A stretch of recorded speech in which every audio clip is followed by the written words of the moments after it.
बातें करते हम खेतों की और उसके रखवाली की, बाग बगीचा फल फूलों और फसलों की हरियाली की।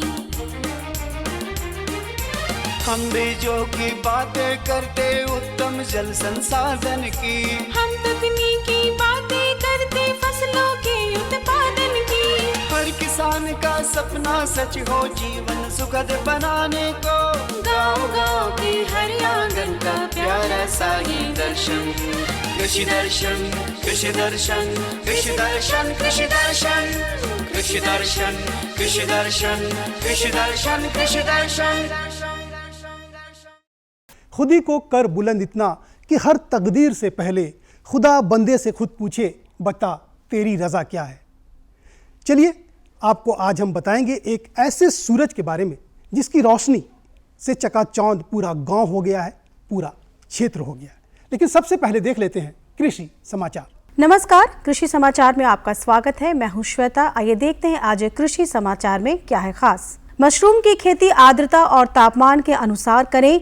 मटर की खेती के लिए उन्नत प्रभेदों का करें चयन। तीसी की खेती के लिए अनुशंसित प्रभेद में लगाएं शेखर। अब समाचार विस्तार से। मशरूम की खेती के लिए आर्द्रता और तापमान का ध्यान रखना जरूरी है। यदि 9 से 18 डिग्री तापमान है तो बटन मशरूम और 18 से 20 डिग्री तापमान है तो ओयस्टर मशरूम की खेती करें। साथ ही 75 से 80% नमी को बनाए रखना जरूरी है। खरीफ फसलों की कटाई के बाद रबी फसल मटर की खेती के लिए उन्नत प्रभेदों का चयन करें। मटर के उन्नत प्रभेदों का चयन कर वैज्ञानिक तरीके से खेती करने से किसानों को अधिक आय की प्राप्ति होती है। विभिन्न क्षेत्रों और परिस्थितियों के लिए अनुमोदित मटर की उन्नत किस्मों में HFC 715, टाइपीएफडी 12 से 8, टाइपीएफडी 3 से 2, पंत मटर 250, HFP 1428, पूसा प्रभात, पूसा पन्ना, HUDP 15, VL मटर 42 और सपना किस्मों की बुआई करें। किसान भाई फ्रेंच बीन की खेती करने जा रहे हैं तो फसल को कीटों से बचाने के लिए बुआई से पहले बीज को उपचारित कर लें। क्लोरोपाइरीफॉस कीटनाशक दवा 5 ml प्रति लीटर पानी में मिलाकर बीज को उपचारित करें। फ्रेंच बीन में यहाँ 3-4 तरह के कीड़े लगते हैं, खास करके दीमक लगता है। पत्तियों से मुलायम फलों से रस चूसने वाले कीड़े हो गए, खास करके माहू का प्रकोप होता है, कुछ थ्रिप्स का प्रकोप होता है। जब फलियां बनती है तो फल छेदने वाले कीड़ों का प्रकोप होता है। तो किसान भाइयों के लिए इसके प्रबंधन करना बहुत ज़रूरी है। तो पहले वह किसान भाइयों को जब भी कोई बीज लगाते हैं फल्स बीन की तो उसको बीज को बीजोपचार कर लें कीटनाशक से, खास करके क्लोरोपाइरीफॉस से 5 ml प्रति लीटर के हिसाब से पानी मिला करके डालें, उसको बीज को लपेट लें। तिलहनी फसल तीसी की खेती से अधिकाधिक उत्पादन लेने के लिए 20 से 25 किलोग्राम बीज प्रति हेक्टेयर लगाएं। कतार से कतार की दूरी 30 सेंटीमीटर रखें। बेहतर उत्पादन के लिए अनुशंसित प्रभेद में शेखर T397 लगाएं। तीसी की खेती के लिए 2 से 3 बार देसी हल से खेत की अच्छी तरह जुताई करके पाटा चला दें। बुआई से पहले बीज को राइजोबियम कल्चर से उपचारित जरूर करें। किसान भाई बागवानी में निकौनी के लिए नूतन खुरपा नामक कृषि यंत्र का प्रयोग कर सकते हैं। इसकी कार्य क्षमता 6 से 8 डिसमिल प्रतिदिन है। आज की विशेष जानकारी है बैगन फसल में हॉर्प्स, माहो और सफेद मक्खी कीट से बचाव के बारे में। किसान भाई आप अपने बैगन फसल में हॉर्प्स, माहो और सफेद मक्खी कीट से बचाने के लिए फसल पर लगातार निगरानी रखें। ये कीट पौधों के कोमल अंगों से रस चूसकर उपज पर प्रतिकूल असर डालते हैं। बैगन फसल में हॉर्प्स, माहो और सफेद मक्खी कीट की रोकथाम के लिए प्रति एकड़ 2 से 3 डेल्टा या पीला ट्रैप लगाएं। और अब एक नजर राज्य के 5 प्रमुख शहरों के मौसम के मिजाज पर। आज राज्य के 5 प्रमुख नगरों के अधिकतम और न्यूनतम तापमान कुछ इस प्रकार दर्ज किए गए। रांची का अधिकतम तापमान 29 डिग्री सेल्सियस दर्ज किया गया। कृषि समाचार में आज इतना ही। अगले दिन अगले अंक में फिर मिलेंगे कुछ नई जानकारियों के साथ। तब तक के लिए दीजिए इजाजत। नमस्कार, जोहार। कृषि समाचार में किसान भाइयों आपने देखा मौसम का मिजाज, मंडी भाव और कृषि जगत में क्या कुछ नया हुआ है उसके बारे में विस्तृत जानकारी ली। जानकारी हम देंगे, लेकिन उससे पहले छोटा सा विराम, कहीं मत जाइएगा क्योंकि विराम में भी आपके लिए संदेश है। भारत सरकार का हर प्रयास किसानों को दे रहा है एक नई आस। देश के किसानों की खुशहाली और उन्हें आत्मनिर्भर बनाने के लिए भारत सरकार समर्पित है। प्रधानमंत्री श्री नरेंद्र मोदी जी के नेतृत्व में कृषि क्षेत्र में किए गए निरंतर प्रयासों के फलस्वरूप देश खाद्यान्न व बागवानी के क्षेत्र में आत्मनिर्भर हो चुका है और देश में दलहन का उत्पादन भी बढ़ा है। इसी तरह भारत सरकार ने खाद्य तेलों के उत्पादन को बढ़ाने के भी अनेक प्रयास किए हैं। इसी क्रम को आगे बढ़ाते हुए माननीय प्रधानमंत्री श्री नरेंद्र मोदी जी के नेतृत्व में भारत सरकार ने दूरदर्शी निर्णय लेते हुए राष्ट्रीय खाद्य तेल मिशन ऑयल पाम की शुरुआत की है। इस मिशन से देश भर के किसानों को बहुत लाभ मिलेगा। कृषि के पूंजी निवेश में वृद्धि होगी, खाद्य तेल आयात पर देश की निर्भरता कम होगी और रोजगार के नए अवसर पैदा होंगे। खाने के तेल में आत्मनिर्भरता के लिए अब राष्ट्रीय खाद्य तेल मिशन ऑयल पाम का संकल्प लिया गया है। इससे किसानों को तो सीधा लाभ होगा ही, गरीब और मध्यम वर्ग के परिवारों को सस्ता और अच्छी क्वालिटी का तेल भी मिलेगा। यही नहीं, ये मिशन बड़े स्तर पर रोजगार का निर्माण करेगा। इस मिशन के अंतर्गत ऑयल पाम का रकबा और पैदावार बढ़ाने पर जोर देने के लिए सरकार ने 11,000 करोड़ रुपए से अधिक की सहायता राशि निर्धारित की है। मिशन के तहत सरकार ने ऑयल पाम की खेती के लिए रोपण आदि की सहायता में बढ़ोतरी करते हुए पहले मिलने वाले 12,000 रुपए प्रति हेक्टेयर को बढ़ाकर 29,000 रुपए प्रति हेक्टेयर तक कर दिया है। ऑयल पाम के पुराने बागों के पुनरुद्धार के लिए 250 रुपए प्रति पौधा के हिसाब से विशेष सहायता दी जा रही है। पौधारोपण सामग्री की कमी दूर करने और बीजों की पैदावार करने वाले बागों को भी सहायता दी जाएगी। इसके तहत 15 हेक्टेयर ऑयल पाम उद्यान के लिए 80 लाख रुपए तक की सहायता राशि दी जाएगी। इसके अलावा नर्सरी विकास के लिए 40 लाख रुपए तक तय किए गए हैं। पूर्वोत्तर और अंडमान राज्यों के लिए विशेष सहायता का भी प्रावधान है। ऑयल पाम के किसान ताजे फलों के गुच्छे यानी FFB का उत्पादन करते हैं, जिनकी वर्तमान में कीमतें अंतर्राष्ट्रीय मूल्यों में उतार चढ़ाव के आधार पर तय होती हैं। पहली बार केंद्र सरकार ताजे फलों के गुच्छे की कीमत के लिए किसानों को आश्वासन दे रही है। ये व्यवहार्यता मूल्य यानी VP कहलाएगा, यानी किसानों को कोई घाटा नहीं होने दिया जाएगा। व्यवहार्यता मूल्य VP तय करने की शुरुआत 1 नवंबर से होगी और अगले वर्ष 31 अक्टूबर तक जारी रहेगी। इसे ऑयल पाम वर्ष कहा जाएगा। इस योजना के तहत वर्ष 2025-26 तक ऑयल पाम का रकबा 6.5 लाख हेक्टेयर सृजित करने और कच्चे ऑयल पाम की पैदावार वर्ष 2025-26 तक 11.20 लाख टन पहुंचाने का लक्ष्य निर्धारित किया गया है। सरकार के इस महत्वपूर्ण निर्णय से देश में ऑयल पाम की खेती करने वाले किसानों में विश्वास पैदा होगा और वे खेती का रकबा बढ़ाएंगे। इस तरह पाम ऑयल का उत्पादन भी बढ़ेगा, जिससे किसानों की आय बढ़ेगी और ग्रामीण अर्थव्यवस्था भी सुदृढ़ होगी। और किसान भाइयों, अब बात सूरज की, उस सूरज की जो पूरे क्षेत्र को रोशन कर दिया है, साथ ही साथ पूरे गांव के लोग वाह वाह कर रहे हैं उनकी खेती बाड़ी को देखकर।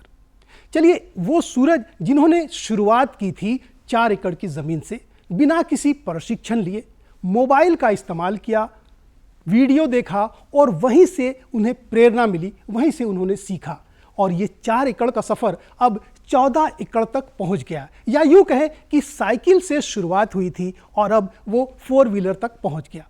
ये सफ़र कितना आगे जाएगा, कितना लंबा जाएगा, अभी से कहना मुश्किल है, लेकिन इतना तो ज़रूर है कि ये सफ़र काफ़ी लंबा होने वाला है, क्योंकि उनकी लगन, उनकी मेहनत देख करके लगता है ये लंबी रेस के घोड़े हैं। तो चलिए किसान भाइयों, अब देर नहीं करते हैं, उस किसान की बात करते हैं जिन्होंने ये नामुमकिन को मुमकिन कर दिखाया। आइए वृत्त चित्र के माध्यम से देखते हैं। युवा जो हैं किसी भी क्षेत्र में अगर अपनी पूरी मेहनत और संघर्ष को लगा दें तो निश्चित सफलता उनको मिलती है। यही कहानी आज हम देखने और दिखाने आए हैं लोधमा में। हमारे साथ एक युवा किसान है सूरज जी, जो कि न सिर्फ तकनीक को लिया है बल्कि जो भी नए नए तकनीक आ रहे हैं उनका उपयोग कर रहे हैं बिना ट्रेनिंग के और बड़े पैमाने पे खेती कर रहे हैं। एक दरिया मोड़ी उसने, एक समुंदर बांध रखा है, एक टूटे हल से पूरे घर को संभाल रखा है। किसानों की जिंदगी के लिए यह बात सच है। मौसम की बेरुखी हो या फिर परिस्थितियों की विषमता, जिनके पास जज्बा है ऐसे किसान अपने पद से डिगते नहीं हैं। ऐसे ही एक युवा किसान हैं लोधमा के मुरहू महतो टोली के सूरज कुमार। कम उम्र में जिम्मेवारियों के बोझ ने इन्हें खेती किसानी को अपनाने के लिए विवश नहीं बल्कि प्रोत्साहित किया। पहले उन्होंने खेती किसानी को पारंपरिक ढंग से शुरू किया, क्योंकि शुरुआती दौर में उन्हें न तो तकनीकों की जानकारी थी और न ही उन्होंने प्रशिक्षण प्राप्त किया था। विभिन्न स्रोतों से खेती किसानी की जानकारियां हासिल की, ड्रिप लगवाया, मल्चिंग की व्यवस्था की, खुद ही नर्सरी तैयार की और नई तकनीकियों के आधार पर खेती किसानी को नई दिशा दी। नई तकनीकों के प्रयोग ने इनकी खेती किसानी में व्यापक परिवर्तन लाया और इन्होंने अच्छी आमदनी भी प्राप्त की। थोड़ी कम उम्र से ही घर की जिम्मेवारी आ गई थी, तो हमने इंटर तक पढ़ाई किया। पार्ट 1 में एडमिशन लेने के बाद हम बंद कर दिए। उसके बाद हम 2 बड़े भैया के साथ मिलके खेती में लग गए। शुरू में तो हमें ऐसा आधुनिक खेती के बारे में जानकारी नहीं था। उसके बाद कहीं कहीं देखें यूट्यूब वगैरह टीवी चैनल, आपका नेशनल में अच्छा कृषि दर्शन आता है, उस पर तो हमें उससे थोड़ा सा सीखने को मिला और हमने चाहा कि क्यों ना हम लोग भी किया जाए। लेकिन शुरुआती दौर पे हमें बहुत महंगा लगा ये सब, किसी से सीख के करना या कहीं नर्सरी से पौधा मंगाना, ये महंगा लगा। तो फिर हम लोगों ने खुद से नर्सरी जैसे तैसे तैयार किया। धीरे धीरे लगा कि कुछ बेहतर हुआ पहले से। तो 3-4 साल के अंदर जो है, अभी आप देख रहे हैं, पिछले साल हम लोगों ने ड्रिप कराया, जो एक बार लगने के बाद 3-4 साल ने 3-4 फसल, चूँकि 1 साल का ये लगता है तो 3-4 फसल मल्चिंग हमारा ये दे देता है। तो इस पे हम लोग को बार बार जुताई या लेबर द्वारा जो पटाने में कॉस्ट आता है, ये सब में हमें, हाँ जी, इसमें हम मतलब मुनाफा हुआ। और सबसे बड़ी बात कि जो मैंने पौधा ड्रिप में तैयार होता है वो उस समय नहीं हो पाता था, क्योंकि इसमें ऊपर से कवर रहता है तो बारिश का पानी इस खेत को, मिट्टी को बैठने नहीं देता, जिसको हम लोग जम जाता है बोलते हैं ना, वो जमता नहीं है, जिससे हमारा पौधा अच्छा होता है और काफ़ी मुनाफा भी हो रहा है। सिंचाई खेती किसानी की बुनियादी ज़रूरत है। इस बात को ध्यान में रखते हुए सूरज ने अपने खेत में ड्रिप सिंचाई की व्यवस्था की, जिसका उन्हें काफ़ी लाभ हुआ और अपने खेत में हर तरह का फसल उगाया, जिनमें फूलगोभी, मिर्चा और बीन्स प्रमुख हैं। फूलगोभी की खेती से उन्हें अच्छा मुनाफा भी प्राप्त हुआ। पहले तो सभी फसल हम लोग ट्राई किए कि कौन सा बेहतर है, क्योंकि मिट्टी पे भी कुछ कुछ फसल डिपेंड करते हैं कि कौन सा बेहतर होगा। तो गोभी का फसल अच्छा हुआ है, तो 4-5 एकड़ लगभग में गोभी लगा हुआ है, मिर्चा है, बीन्स वगैरह लगे हुए हैं। पर सबसे बेहतर अगर देखा जाए तो फूल का गोभी ये अच्छा है हमारे लिए, इसलिए हमारा नर्सरी इसीलिए तैयार है। हर क्षेत्र की तरह खेती किसानी में भी सोशल मीडिया का प्रभाव है। सोशल मीडिया और संचार के अन्य माध्यमों से सूरज ने खेती बाड़ी की तकनीकों को सीखा। कई बार गलतियां भी हुई, लेकिन गलतियों को उन्होंने सीख के रूप में ली। उनका मानना है कि प्रशिक्षण से किसान को ज्यादा लाभ मिलता है। प्रशिक्षण नहीं किए हम, ज़्यादातर यूट्यूब चैनल के माध्यम से और भी किसान जो हैं वो लगाते हैं, उनसे थोड़ा थोड़ा सीख लिए। और देखिए, हर एक बच्चा को भी चलने में ठोकर लगता है तभी वो चलने सीखता है, जैसे उसी प्रकार हमारा भी साथ हुआ। कुछ तो गलतियां होते रही, लेकिन हम उसके साथ सीखते गए कि खाद ज़्यादा हो गया तो कोकोफिट ज़्यादा हो गया तो खाद की मात्रा अप डाउन हो गया। तो अब हम लोग को लग रहा है कि हम लोग प्रॉपर इस पे सीख चुके हैं। सूरज कुमार खेती बाड़ी के लिए जैविक साधनों के इस्तेमाल की हिमायत करते हैं। किस्मों के चुनाव में सावधानी रखने की बात करते हैं। किस्मों के चुनाव में उन्हें अपने अनुभव और दुकानदार की मदद से लाभ मिलता है। पहला बात तो जो फसल आप कह रहे हैं कि इसका वैरायटी या किस्म जो है उसका चुनाव कैसे करते हैं, तो कुछ हद तक हमें दुकानदार भी मदद करते हैं, क्योंकि हमारा मान लीजिए 50,000 का उनसे ख़रीदारी हुआ तो 10-20 हज़ार रुपया हम उन्हें ड्यूज़ रखते हैं, मतलब बैलेंस कि भाई हमारा फसल होगा फिर आपको पे किया जाएगा, तो वो हमें मदद करते हैं कि ये फसल बेहतर है। अपने उत्पादों की बिक्री के लिए सूरज के पास स्थानीय और आसपास के शहरों का बाजार उपलब्ध है। चूंकि सूरज के पास दूसरे शहरों और राज्यों में फसलों की आपूर्ति के साधन उपलब्ध हैं, उनके पास विपणन की कोई समस्या नहीं है। उनके और बाजार के बीच कोई बिचौलिया नहीं है, इसलिए उनकी मेहनत से प्राप्त मुनाफा सीधे उन तक पहुंचता है। उसके बाद हम खुद 1 साल यूज करने के बाद जान जाते हैं कि कौन सा बेहतर है, तो फिर उसी का चुनाव करते हैं और उसी को लगाते हैं। दूसरा चीज़ मार्केटिंग की, तो मार्केटिंग के लिए लोकल मार्केट भी है, मंडी हमारा रांची मार्केट है बगल में, तो वहाँ भी चले जाते हैं। और हमारा खुद का गाड़ी है तो हम खुद भी भेज देते हैं जमशेदपुर, राउरकेला, चाईबासा, ये सब जगह हम खुद अपना सब्जी खुद सप्लाई कर लेते हैं। सूरज का मानना है कि खेती किसानी के लिए मेहनत, हिम्मत और धैर्य की जरूरत होती है। इससे तुरंत मुनाफा नहीं मिलता। मुनाफा तय करने में मौसम और मंडी की महत्वपूर्ण भूमिका होती है। हाँ, एकदम संभव है, बस थोड़ा सा हिम्मत चाहिए।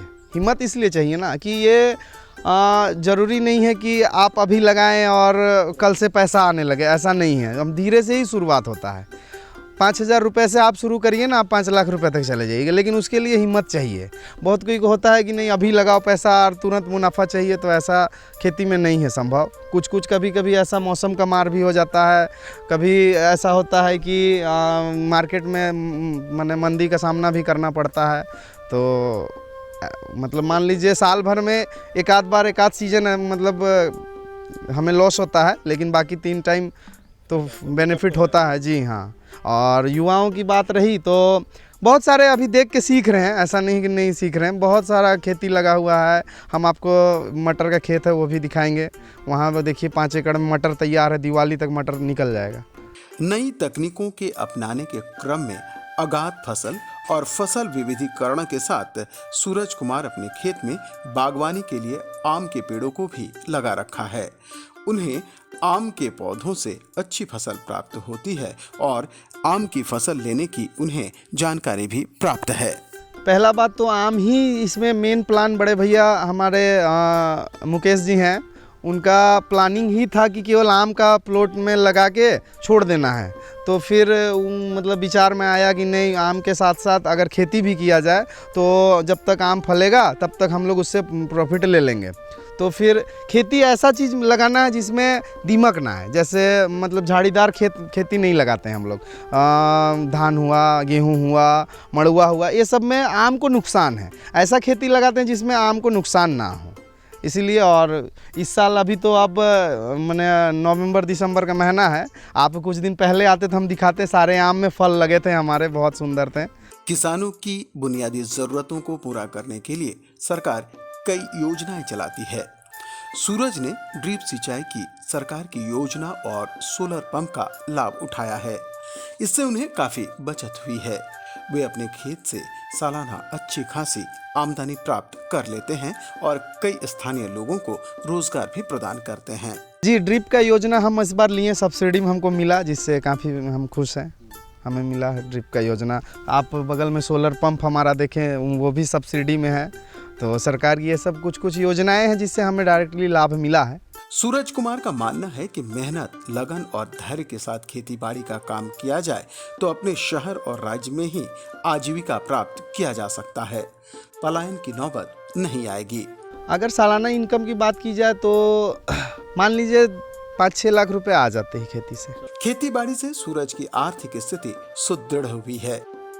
वे बताते हैं कि खेतीबाड़ी से ही उन्होंने साइकिल से 4 पहिया वाहन तक का सफर तय किया है। उपलब्धि यही कहेंगे सर कि खेती से साइकिल पे चलने वाला आदमी अभी 4 चक्का लेके घूम रहा है, तो और इससे बड़ा उपलब्धि और क्या होगा। बाबा को हमारा यही श्रद्धांजलि रहुआ कि उनका माने नाम था उसको आगे लेके जा रहे हैं और आगे और लेके जाएंगे। कुछ और आधुनिक अगर आए तो हम मैंने उसे खुद अपनाएंगे और खुद उसकी तैयारी पे करेंगे। सूरज का मानना है कि सरकार की योजनाओं की जानकारी और लाभ अगर सीधे किसानों तक पहुंचे तो इससे किसान परेशानियों से बचेंगे और उनकी आमदनी भी बढ़ेगी। मुलाकात करते हैं सर, पर सब तो स्टेप बाय स्टेप कटते जाता है ना। मान लीजिए वहाँ से 10 रुपये चला, हमारे यहाँ 3 रुपया पहुँचा, तो इसमें हमें नुकसान है जी। अभी वो ख़त्म नहीं हुआ है, किसकी नाम लूँगा मैं, तो यहाँ ऊपर से नीचे सब एक है, तो उसी से परेशान है और कुछ नहीं है।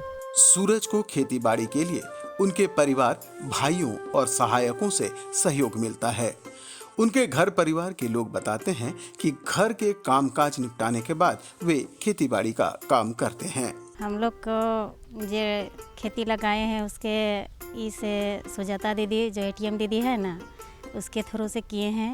और एक भैया है विनय भैया, वो लोग भी हम लोग को दिए हैं कुछ कुछ शिक्षा, और कुछ कुछ अपने तरीक़ा से भी लगाते हैं। और हम लोग तो पहले तो खेती नहीं करते थे, ज़मीन में लगाते थे खेती, कि भाई हम लोग ज़मीन से परंपरा से करते आ रहे हैं तो ज़मीनें में लगाएंगे बोले थे।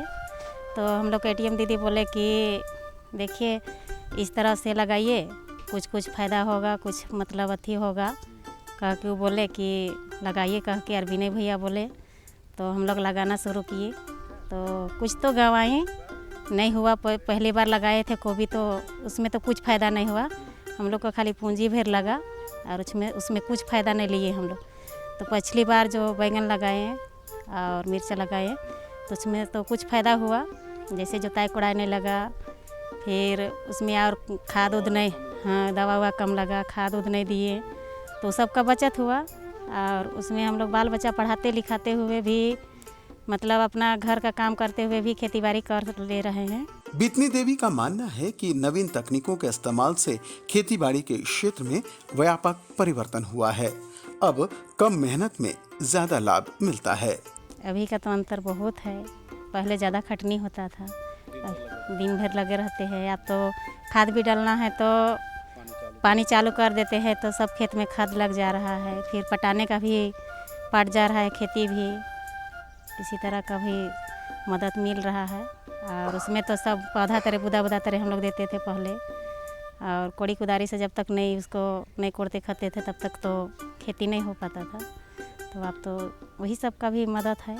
अलेक्स बाखला खेती बाड़ी के काम में सूरज के सहयोगी हैं। वे पौधों में दवा के छिड़काव और सिंचाई का खास ध्यान रखते हैं। उनका मानना है कि ड्रिप सिंचाई अपनाने से समय, श्रम और पानी की बचत के साथ साथ आर्थिक लाभ भी बढ़ा है। हम तो यहाँ 2 साल से खेती में काम कर रहे हैं। सुबह से आते हैं हम, दवा छिड़काव, पानी का देख रेख, कहाँ नहीं पट रहा है उसको पटाते हैं, और शाम में 1-2 टंकी बस दवा का छिड़काव करते हैं। और अलेक्स नर्सरी तैयार करना जानते हैं।